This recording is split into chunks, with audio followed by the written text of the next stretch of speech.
Hi, everyone, and welcome to the Asher Marketing Podcast. This podcast is brought to you by Asher Agency, your full-service marketing partner serving clients nationwide. Whatever you need to connect with your audience and share your story, we have you covered. To learn more, visit asheragency.com. My guest is Lou Cucinelli. Lou, how you doing? I'm doing great. Thanks, Anthony. Well, thank you for watching our very professional behind-the-scenes setup. This is fascinating. It really is. It really is. If only we could sell tickets to the setup, it would be amazing. Well, thanks for doing this again. You were last with us 2 years ago. I believe that's right. All right. So this is a little bit of a different format. Last time we talked about everything, your whole life, your career, where you were working at the time, what you were working on. So what we've been doing more recently is catching up with some past guests on what's new. And you have something really new in the last 2 years, and that is a new job. So I always thought of Lou as Lou was a really great guitar player and a really great video guy. And you were kind of typecast as the video guy. And when we last spoke, you were at News Channel 15? Correct. Doing Wayne video. 15, but who's counting? Okay, yep, Yeah. all right. And you were on the creative side, Yes. doing video stuff. Correct. And now you're at the YMCA. Yeah. Doing all of the marketing stuff. Correct. So tell us a little bit about why you made that change and what that's been like. So as I progressed in my career at Wayne, I ended up doing more and more of the marketing stuff. Yeah. And I liked it. Mm-hmm. The video stuff was fun, but as you get older, it's harder to carry a camera, all of those things. Yeah. So at a certain point, I just kind of thought, I wanted to change. Mm-hmm. I don't know that I was even really actively looking. It was more of a, I'm kind of thinking about it. Mm-hmm. I saw the opportunity at the Y come up, started talking to them, met the executive team, and then I was all in. I was nervous about the switch because to me it seemed like a pretty big change, but it's kind of the same. Yeah.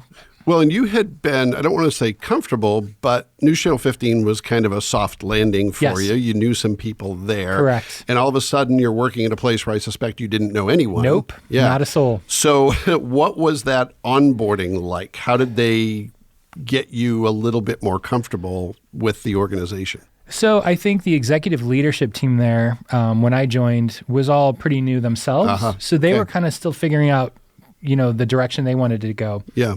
So they were very open about, hey, we're going to give you the keys to the kingdom when it comes to marketing. Yeah. And I just loved the energy that they brought as a new team. So I feel like it was a close enough time where we all kind of came in together. So we all kind of learned and grew together. Okay. So yeah. All right. So let's talk a little bit about the Y, because I suspect many people listening to this almost everybody knows what the YMCA is in name, but your organization is the YMCA of Greater Fort Wayne, correct, which encompasses multiple things. Most people are going to think gyms, and that's part of it. Correct. But what else is under the umbrella of organizations you work with? Sure. So we have a Youth Services Bureau, which is working with troubled youth advocacy.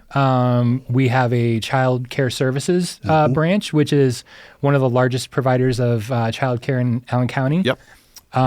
So we have those. We have our normal, what we call kind of in the industry like gym and swim facilities. But the Y is so much more than just a place to work out. We're trying to build a healthy community. We're trying to really help build a community where you kind of come together. Yeah. Well, I shared years and years ago, I was on the Greater Fort Wayne Y board when Marty Pastora was the executive director. And I told him there was a point in my life when it was kind of a third place when, you'd go home, you'd go to work. But I felt like I could go to the Y with my son, and it was a good place for him to be. So it fills that role too, whether that's for a workout or just to use the facilities for family time. I think it definitely plays that role in the community. Had you had experience? Were you a Y member previously? Of course. Okay. Yeah. All right. So what was your perception of the Y as a member, and how, if at all, did that change once you started working for the organization? Yeah, so I grew up on the southwest side of town. Yeah. Jorgensen Y was our home Y. My kids learned to swim there. Yeah. Always went to the outdoor pool there once they built that facility. Yeah. My wife will tell you jokingly, one of our very first dates, I think we ended up going to the Y and working out. She made fun of me because I didn't know what I was doing. I was in jeans. Like, it was terrible, right? So I had been in the Y, was familiar with it, always knew the friendly faces and all of that. So I thought that was really cool coming in. And people ask what it's like working at the Y. And I'm like, well, it's like working with a bunch of yoga instructors and these really positive, like, let's go do this thing. Yeah. So it's really kind of fun because the energy level is amazing. So any wacky idea I come up with, they're like, yes, we're in. Yeah. So well, it's an organization that's growing in a number of different ways, and that's always fun to be part of. But there's also, challenges that come with that. Let's talk a little bit about the challenges side. So what has been the biggest challenge for you moving from nice, comfortable position, an organization to all of a sudden I'm in charge of all this stuff at an organization that I'm just getting to know? Yeah, so it's a big organization, right? So it's like 78,000 members right now. It's big. Yeah. And we're doing a lot as far as change goes and growth. So if you've obviously know Andrew, our CEO, he's a go-getter. So we're in this growth mode. And it's tricky looking back historically where you've got this weird COVID thing in the middle. So as we're trying to chart the way forward and look at what our membership base is and our penetration and all of these metrics, it's not a straight line. It's like, well, we were doing this and then COVID happened and then everything changed. And I think to some extent we're still trying to figure out the way forward post-COVID. We're growing. We're in a great position. But it's just everything is different. People's expectations of what the Y looks like is different. So that's kind of been the biggest challenge. We're taking a quick break from our episode to talk about something that can elevate your brand to new heights: digital marketing. With a team of creative minds and strategic thinkers, Asher specializes in everything from eye-catching ad campaigns to social media management and website design. Visit AsherAgency.com for more info. Well, and I would imagine it's a really competitive business, and you have very, very different types of fitness facilities, right? And the Y is more than that, but if you look at it from a fitness standpoint, you have the memberships that are literally like $15 a month. Yeah.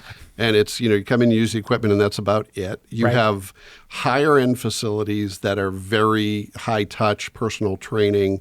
Where do you think the Y fits in that? And how do you as a marketer compete in a way that's going to help people understand how the Y is differentiated? Sure. So, we can't compete on price for the $15 membership, but that's not what we're looking to do. If you just need a treadmill, we're probably not your place.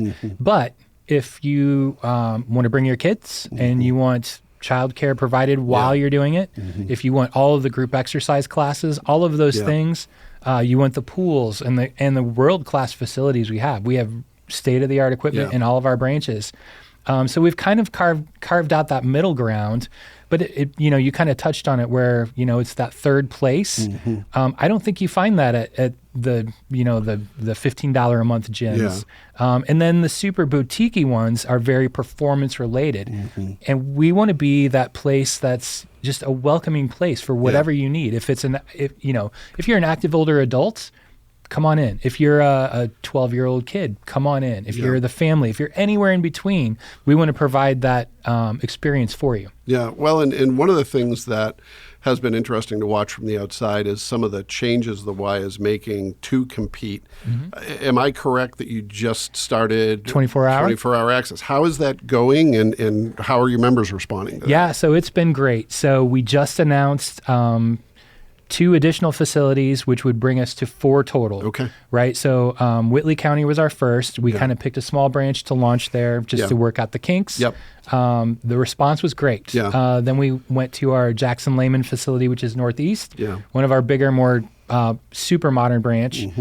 And it was off the charts. Yeah. So we just recently announced Jorgensen Southwest and Kaler Nickel Family Foundation, which is Bluffton.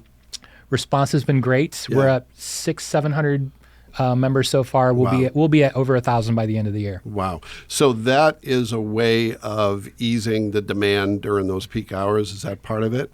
Yeah. So it's a bunch of things. So in addition to adding 24 hours, we've also expanded our hours that were open at all of the branches to kind of be more consistent. That was one of the things.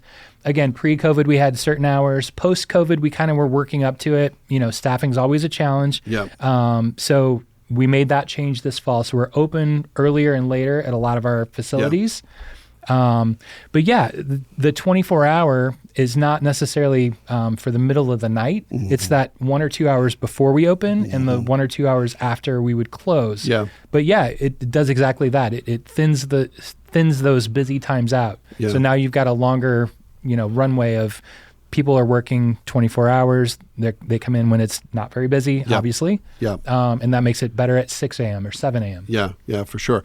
So let's talk a little bit about the team you're working with, because it wasn't like you came in and you're trying to do all this on your own. You've got a team that work alongside you.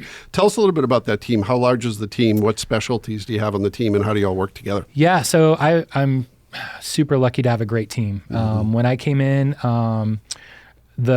basically it was a one-person marketing team when I got there, just because they had some attrition. And she's been amazing.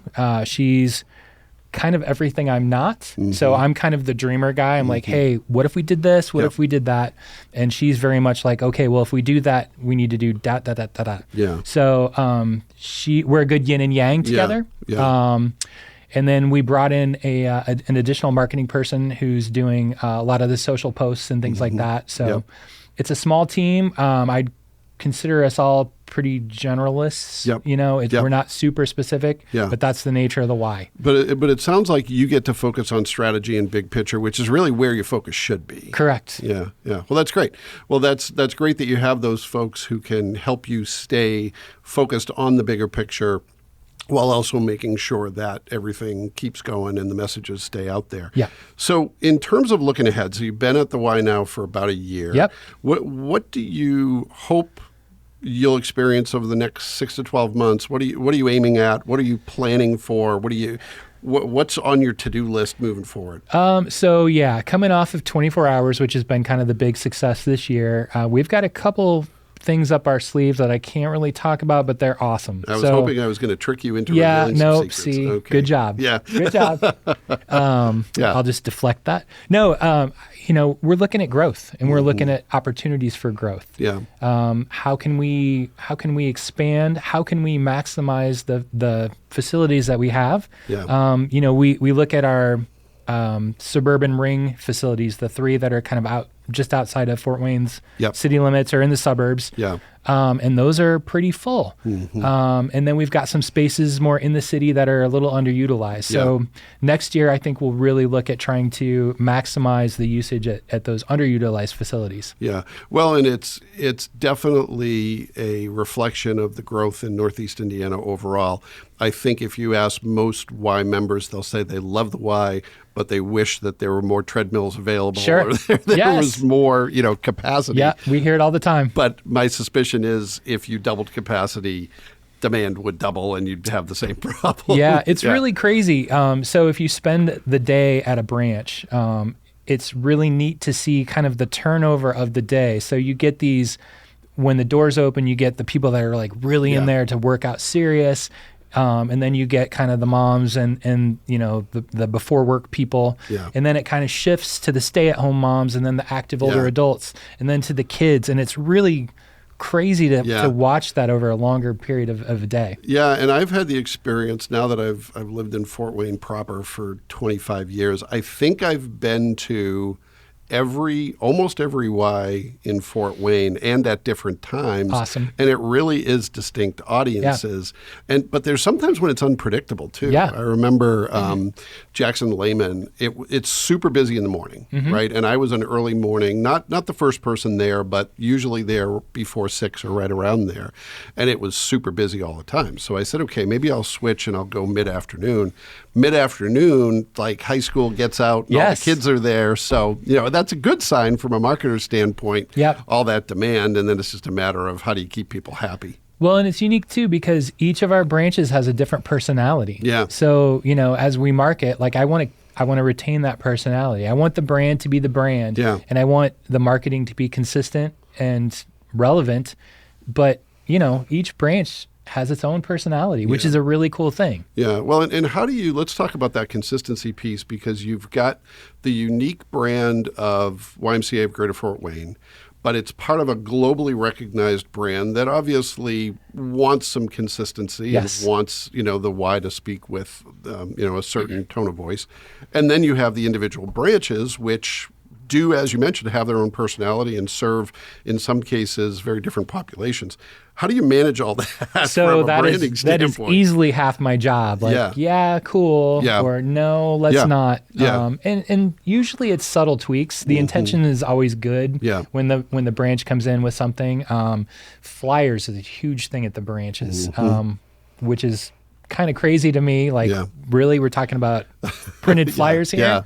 Yeah. So we've done some things over the year where we've implemented some, we have a program called Mark, where basically now that we have templatized all of that, just to keep it consistent. Like, yes, we want your personality, but maybe not so much on the flyers. So is this like asset management where it comes through your department, or does this allow people to do some self-service and produce things on their own? Self-service. Okay. So yes, basketball as an example. So Y-ball or something like that. We've got 4 or 5 different templates you can choose from for Y-ball. Okay. You just customize it with your branch name, your specific contact info, and you're done. Nice. Is that something that you're borrowing from the Y at a national level? Is that something you created? Not something I created, something we definitely borrowed from. Yeah. Okay. All right. Well, that's a great tool. I think a lot of businesses could learn from that. I'll tell you that the times when I've worked for large multifaceted organizations, that's always a problem. Yes. And there's always that push and pull between you want people to take ownership, you want them to feel like their message is important, but you don't want them to break the brand at the same 100%. time. 100%. Yeah. Well, and kind of along with that, some of the pushback that we received is, but I really like doing flyers. And I'm like, I love that. Your heart's in the right spot. Yeah. But you're better served in the branch interacting with the members and doing that. We'll take care of that flyer for you. Yeah, well, and one of the things we've talked about a lot on this show is Canva. And I know people who love it because it allows for self-service, and I know people who hate it because it allows for self-service. So I think that problem is always going to exist. When you set up a system, there's a better mousetrap being built by the people who want to do it on their own sometimes. 100%. And we fought the same thing. Yeah. We rolled out Mark right when Canva was really popping up, and it's like, okay. Yeah. Well, I do applaud you, though, for trying to help people get it done and help them customize the message to the needs of the audience that they probably know better than anyone, while also trying to manage the brand standards. That is an enviable task, Lou. Well, we'll see how that goes. Yeah. Well, thanks so much for being on. It's great to catch up with you and hear how well things are going at the Y, and maybe someday we'll do a third interview. I'm just flattered that you put guitar player before you put marketer. like priorities, right? You mentioned that as number one. Well, when you take the Clapton role in the Cream cover band, that leaves a mark. So, right on. Appreciate that. Well, and thanks to everyone who took the opportunity to listen to this episode of the Asher Marketing Podcast. We'll be back next time with another great guest, and we hope you'll join us then. Thank you for tuning in to the Asher Marketing Podcast. We hope that you found today's episode insightful. If you enjoyed the show, please subscribe and leave us a review on your favorite podcast platform. It really helps us grow. Join us next time for another exciting episode.